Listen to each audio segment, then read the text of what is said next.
In recent years, a powerful narrative has taken hold in American political discourse.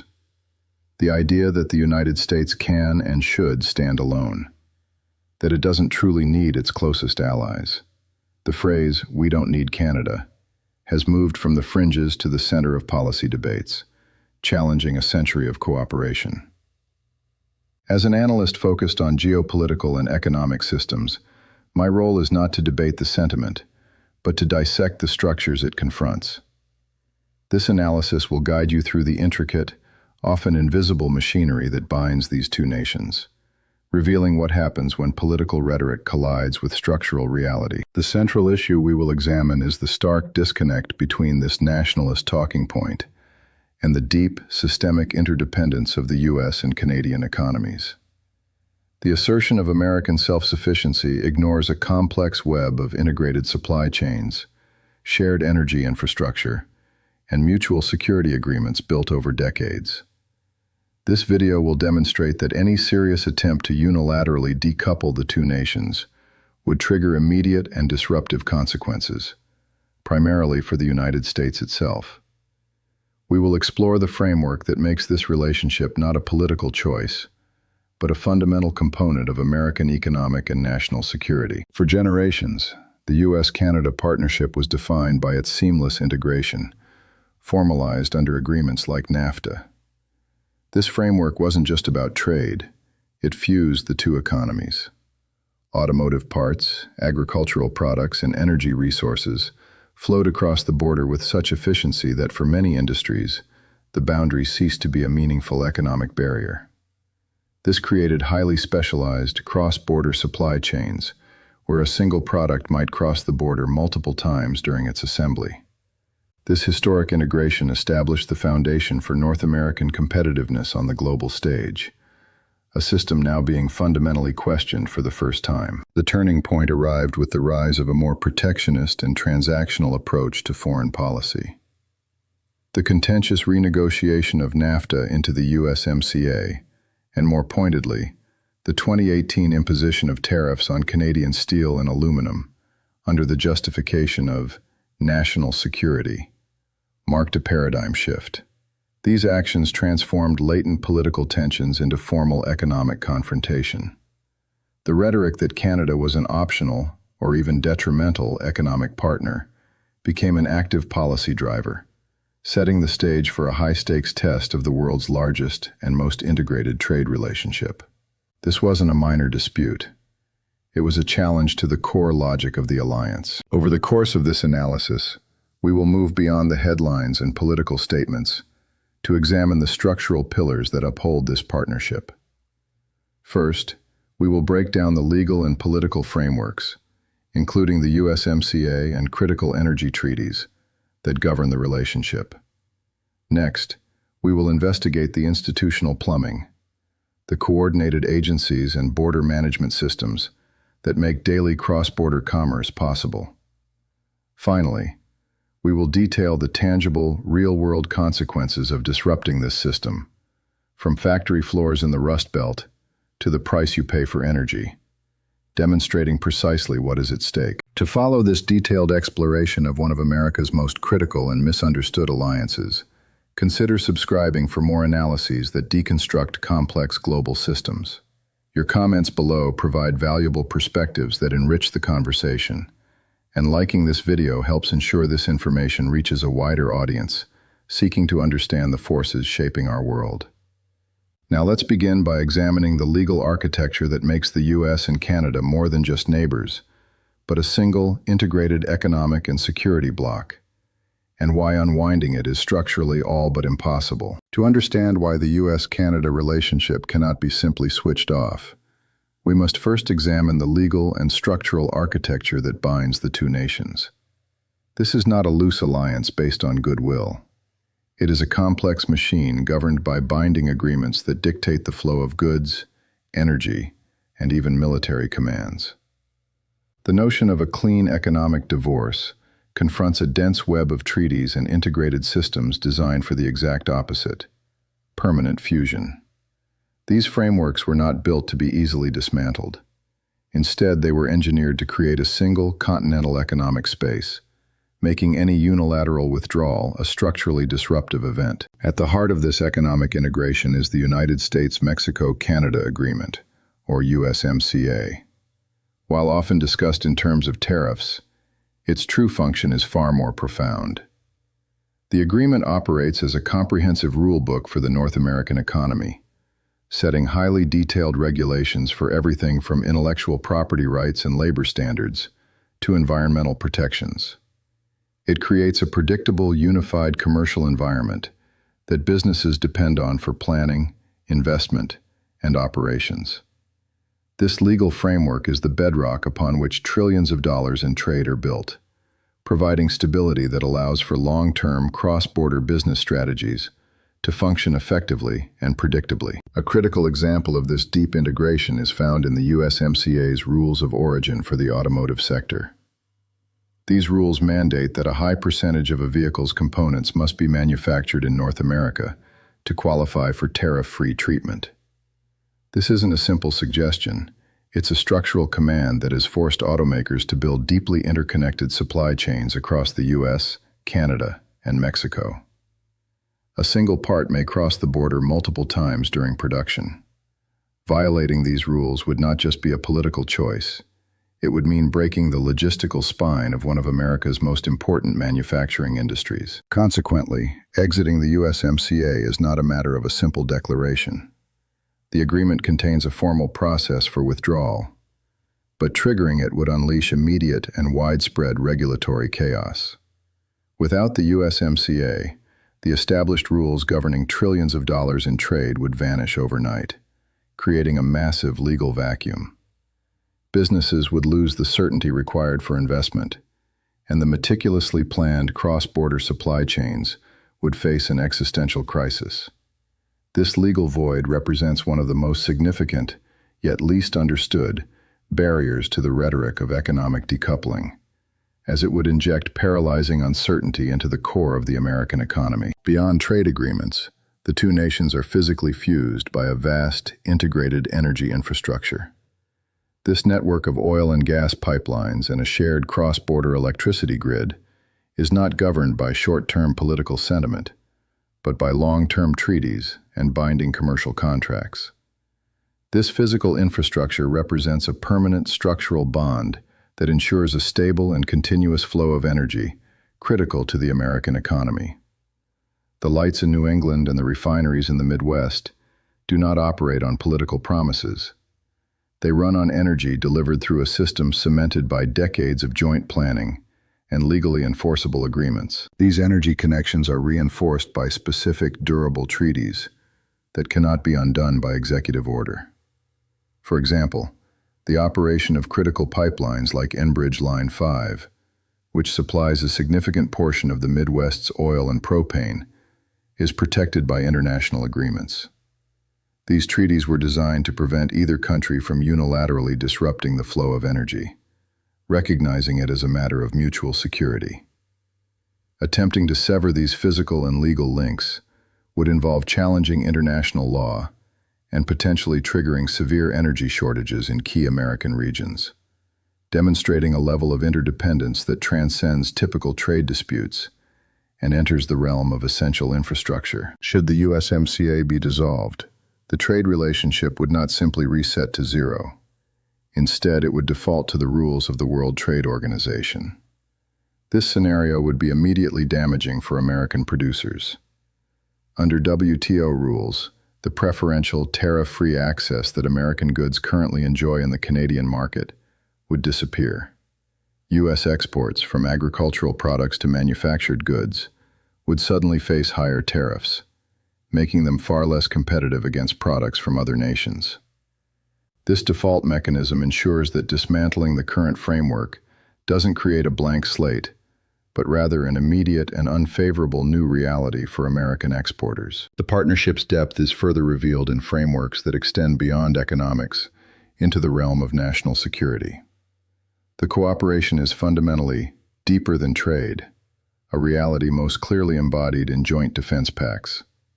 These agreements integrate the two countries' military and security apparatus to a degree unseen in most bilateral relationships. They are built on the foundational principle that the defense of North America is a shared, indivisible responsibility. This level of collaboration illustrates that the alliance is not merely transactional, but is rooted in a joint strategic imperative for continental security, a bond that is far more difficult to break than any commercial agreement. The ultimate expression of this security integration is the North American Aerospace Defense Command, or NORAD. For over 60 years, NORAD has placed American and Canadian military personnel under a single, unified command structure, responsible for detecting and defending against aerospace threats to the continent. This is not a simple alliance. It is a fusion of the two nations' defense systems. The idea of decoupling from Canada economically while remaining physically and militarily integrated under NORAD highlights a fundamental contradiction.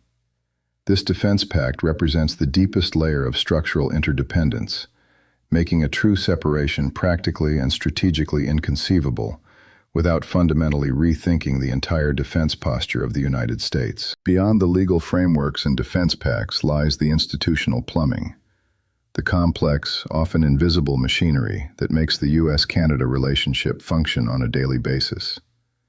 This is where treaties and agreements are translated into tangible action by a network of coordinated government agencies. These institutions don't just enforce rules. They operate as a single, interconnected system designed to manage the seamless flow of goods, people, and information across the border.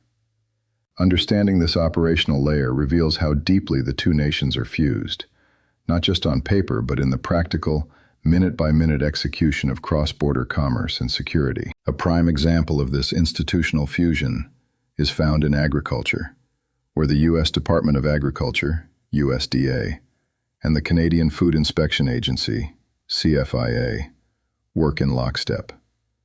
Their cooperation is not occasional. It is a constant process of harmonizing food safety standards, animal health regulations, and plant protection protocols. This alignment means that an agricultural product certified in one country is largely accepted in the other without redundant, time-consuming inspections. This system of mutual recognition is the engine that facilitates the seamless flow of billions of dollars in food and agricultural goods, ensuring stable supply chains for consumers and producers alike. Without this deep regulatory coordination, the border would transform from a conduit into a choke point. If the USDA and CFIA were to operate as separate, competing entities, every shipment of produce, meat, or grain would potentially require duplicative inspections and certifications. This would create crippling bottlenecks, causing delays that could spoil perishable goods and drive up costs for everyone. The current system is designed specifically to prevent this outcome, treating North American agriculture as a single, integrated market. Disrupting this institutional harmony would mean intentionally creating logistical chaos where efficiency currently reigns, with direct consequences for American supply chains. This operational integration is equally critical in border management, managed by U.S. Customs and Border Protection, CBP, and the Canada Border Services Agency, CBSA. These agencies do not simply stand on opposite sides of a line. They collaborate extensively on risk assessment, data sharing, and enforcement. Their joint mission is to expedite legitimate trade and travel while securing the border against threats. This cooperative posture has led to the creation of innovative programs designed to treat the border not as a barrier to be overcome, but as a modern, efficiently managed economic artery essential to both nations' prosperity. Programs like FAST, Free and Secure Trade for commercial trucks, and Nexus for pre-screened travelers are the tangible products of this integrated approach. These systems allow low-risk, high-volume traffic to be processed with minimal friction, saving billions of dollars and countless hours for businesses and individuals. By pre-clearing trusted shippers and travelers, CBP and CBSA can focus their resources on higher-risk targets. These programs are not minor conveniences. They are essential infrastructure that makes just-in-time manufacturing and cross-border business operations possible. Severing this institutional trust would mean dismantling the very systems built to make North American commerce competitive. The security partnership extends far beyond the physical border into a deeply integrated intelligence and operational command structure. The U.S. Department of Homeland Security, DHS, and Public Safety Canada maintain constant communication, sharing intelligence and coordinating operations to combat shared threats like terrorism and transnational organized crime. This collaboration is not a matter of choice but a strategic necessity, built on the recognition that a threat to one nation is a threat to the continent. This institutional link ensures that law enforcement and security agencies on both sides are operating from a common playbook, maximizing their effectiveness in protecting North America. This shared security chain of command is fundamental to the continent's safety. When intelligence about a potential threat emerges, DHS and Public Safety Canada can act in a unified manner, closing security gaps that might otherwise be exploited. This institutional cooperation underpins everything from joint maritime patrols on the Great Lakes to coordinated cyber defense initiatives. The idea of decoupling from Canada politically or economically while relying on this fused security apparatus presents a deep structural contradiction. The safety of American citizens is directly tied to the health and functionality of these invisible institutional bonds, making them a core component of national security. Finally, when trade disputes inevitably arise, there are established institutional channels designed to manage them without escalating into full-blown trade wars. The Office of the U.S. Trade Representative, USTR, and Global Affairs Canada utilize formal dispute settlement panels established under the USMCA. This mechanism provides a rules-based, impartial process for resolving conflicts, such as the long-running dispute over softwood lumber. It forces both sides to present evidence and legal arguments, moving the conflict from the political arena into a structured, quasi-judicial setting. This process is designed to de-escalate tensions and provide predictable outcomes for industries caught in the crossfire. Without these institutionalized dispute resolution mechanisms, the alternative would be chaotic, tit-for-tat retaliation. Every disagreement would risk spiraling into a cycle of escalating tariffs, damaging industries on both sides of the border. The USMCA panels provide an essential off-ramp, allowing for conflicts to be managed and contained within a legal process. Removing this institutional shock absorber would inject a massive amount of volatility into the world's largest trade relationship. It would replace a system of predictable rules with one of raw political leverage, creating an unstable environment that would chill investment and disrupt commerce with every new political dispute. The legal frameworks and institutional machinery we've examined are not abstract concepts. They translate directly into concrete, real-world consequences, answering the question of what happens when political rhetoric collides with structural reality.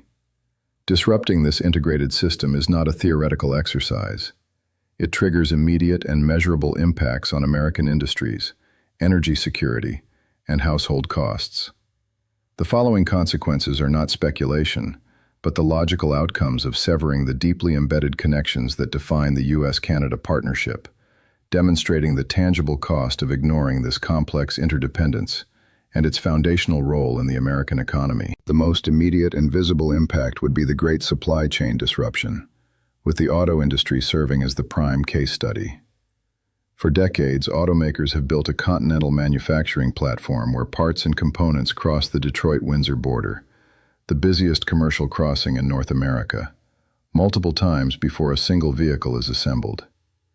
This just-in-time system is a marvel of logistical efficiency, but it is also exceptionally fragile. It relies entirely on the seamless, predictable flow of goods, guaranteed by the frameworks we have discussed. Any significant border friction would shatter this model almost overnight. The consequences would be felt directly on factory floors in Michigan, Ohio, and across the Rust Belt. A delay in a single critical component from Canada could halt an entire assembly line in the United States. A new tariff or regulatory barrier would make American-built cars more expensive and less competitive. This isn't a distant economic problem. It translates directly to shuttered factories and lost jobs for American workers, whose livelihoods depend on this integrated cross-border system. The rhetoric of economic independence directly confronts the reality of a manufacturing sector designed for continental interdependence, a system that cannot be easily unwound. Beyond manufacturing, a disruption would deliver a severe hit to U.S. energy security. Canada is the single largest foreign supplier of oil, natural gas, and uranium to the United States. It is not an optional partner, but a foundational pillar of American energy supply. Furthermore, the integrated electricity grid provides essential power to states from New York to Minnesota, especially during periods of peak demand. This flow of energy is not a simple commodity trade. It is a physical and structural dependency. Severing this connection would create an immediate energy deficit that could not be easily or quickly replaced from other sources. This energy dependency has direct consequences for American consumers and businesses. A disruption in the supply of Canadian oil would have an immediate and severe impact on prices at the pump, particularly in the Midwest, which is heavily reliant on Canadian crude. Likewise, interrupting the flow of electricity would threaten grid stability and drive up utility bills for millions of households and businesses in the Northeast and Upper Midwest. This demonstrates how deeply the partnership is integrated into the daily lives of Americans, affecting everything from their commute to their ability to heat their homes and power their industries. The relationship is also critical for securing access to the raw materials of the future. Canada is a secure, reliable, and geographically proximate source of numerous critical minerals essential for the U.S., high-tech, defense, and green energy sectors. These include potash for agriculture, as well as nickel and cobalt, which are vital components in batteries for electric vehicles and other advanced technologies. Losing preferential access to this stable supply would force the United States to become more reliant on geopolitically unstable or adversarial sources, introducing significant risk and vulnerability into its most strategic supply chains. The pain would also be felt acutely by American farmers. Canada consistently ranks as one of the largest and most reliable export markets for a wide range of U.S. agricultural goods, from corn and soybeans to fresh produce and livestock. When political tensions lead to trade disputes, Canadian retaliatory tariffs are often designed to directly target agricultural producers in key Midwestern states. This results in American farmers losing significant market share and competitiveness, as their products become more expensive for Canadian buyers overnight. This economic harm demonstrates how interdependence flows in both directions, making U.S. producers vulnerable to disruptions. Ultimately, the process revealed is the profound vulnerability of highly integrated economic systems to the forces of political nationalism. The legal frameworks binding the two nations are not merely suggestions. They are the structural blueprints for a continental economy. The institutional plumbing is the complex machinery that makes this system function daily. The real-world consequences, from shuttered auto plants to higher energy bills, are the direct and unavoidable results of attempting to dismantle that machinery. The central thesis is thus demonstrated. The U.S. and Canada are not just partners by choice, but by a deeply embedded structural design. The analysis of this relationship serves as a powerful case study for a broader global reality. After decades of deliberate integration, the notion of absolute economic sovereignty has become an illusion for any advanced economy. America's economic strength and security derive not from isolation, but from its central position within a network of strategic alliances, with the U.S.-Canada partnership being the most fundamental of all. Ignoring this structural reality does not strengthen the nation. It isolates it and exposes it to self-inflicted economic and security shocks, unwinding the very system that underpins its prosperity.